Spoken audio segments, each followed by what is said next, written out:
What if one of the most powerful drivers of leadership effectiveness isn't strategy, decisiveness, or execution, but how connected people feel in your presence? And what if the absence of connection is quietly costing you trust, engagement, and impact, often without you realizing it? Welcome to Data Wizardry, where we take a deeper look at what the Leadership Circle profile data is really telling us. I'm Joseph Leman, psychometrician at Leadership Circle, and today we're unpacking what the data reveals about caring connection.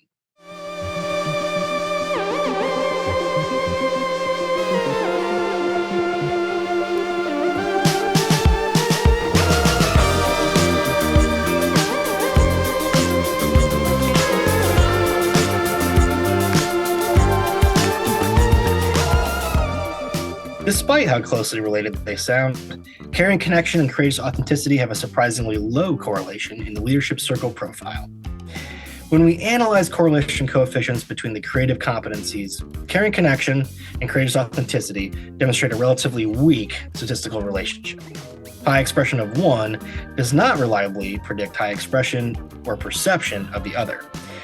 This suggests they function as distinct leadership capacities, each activated by different contextual demands and interpreted differently by observers. Saying the hard thing with courageous authenticity is an act of care, but the data shows it isn't always experienced that way.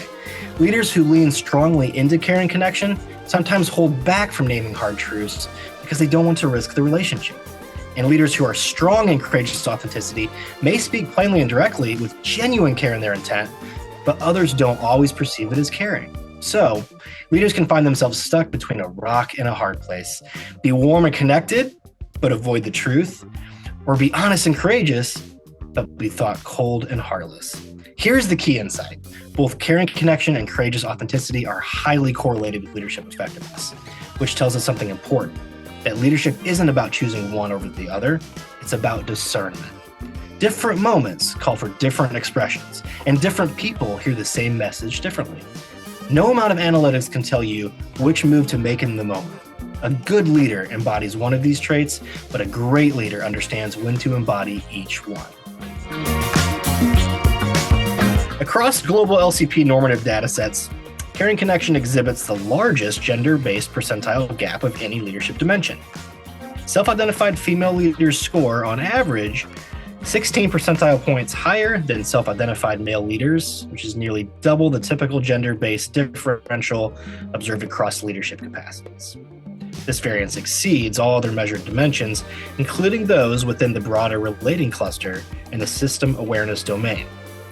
This pattern is further reflected at the industry level, where the highest aggregate caring connection scores appear in sectors traditionally dominated by women, specifically professional services, education, and nonprofit charity organizations, suggesting a relationship between relationally oriented leadership cultures and elevated expressions of caring connection. What we're seeing here makes sense, and it's pretty consistent. Women, on average, score higher in caring connection, and not by a little. This isn't just noise in the data. It shows up clearly, and it shows up again when we look at industries where relational capacity is central to the work, in professions like teaching, consulting, management, and practicing law. When you compare this to other leadership dimensions, caring connection really stands out. Hold up. I love Joseph as much as the next girl, but do we really want some guy mansplaining this to us? Because this data point isn't just about caring connection. It's part of a much larger story about women in leadership. And here at Leadership Circle, we've studied the persistent gap between male and female leaders, not only here among relating dimensions like caring connection, but across all dimensions in the LCP and other key leadership capacities. And the story is much more nuanced, more contextual, and more important than a single score can capture. In fact, we've written a paper about it, titled Understanding the Differences in Reactive and Creative Orientations Between Female and Male Leaders. Written by Cindy Adams and Lonnie Van Dusen, two outstanding women at Leadership Circle, the paper explores in depth the leadership gap between genders and the female advantage when it comes to leadership effectiveness. So, if that sounds interesting to you, I encourage you to check it out. Links in the description below. Take it from a woman. This data deserves way more than a headline. What matters most is how we interpret this responsibly. Yes, women score higher on care and connection, and yes, some of that reflects social norms, expectations, and lived experience. But the size of this gap tells us that we're looking at a meaningful leadership distinction, not a stereotype. The real leadership question isn't who scores higher, it's how can organizations recognize, value, and develop these capacities across all leaders, because care and connection is learnable. And when it's present, everyone benefits. When we examine the relationship between care and connection and the reactive inner dimensions, all three, complying, controlling, and protecting, show negative correlations, which is what we generally expect. However, the magnitude of the relationship with protecting is exceptional. The correlation between care and connection and protecting shows an R value of approximately negative 0.78, placing it in the upper range of observed correlation strength within the LCP dataset. This inverse relationship is roughly twice as strong as the correlations observed between care and connection and other reactive patterns, indicating a pronounced antagonistic dynamic between relational care and defensive self-protection behaviors. Here's what that really means.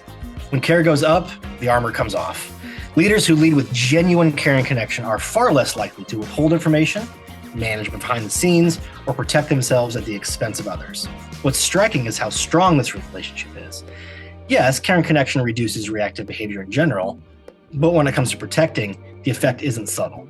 It's dramatic. Care creates safety. Safety reduces the need for defense. And when leaders no longer feel the need to protect themselves, they become more open, more transparent, and more available to their teams. That's not just good leadership. It's a fundamental shift in how power and trust move through a system. So where does that leave us? Care and connection isn't about being nice, it's about being intentional. It shapes how people experience truth, trust, and safety in your leadership. The data doesn't tell leaders what to do, it invites awareness. Because great leadership isn't about optimizing scores, it's about reading the moment, understanding your impact, and choosing how you show up. When leaders lead with genuine care, defensiveness drops, connection strengthens, and capacity expands across people, teams, and systems.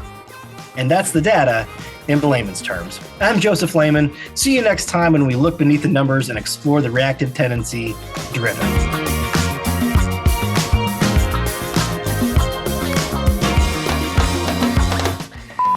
Saying the hard thing with heart, courageous authenticity, is not an act of care.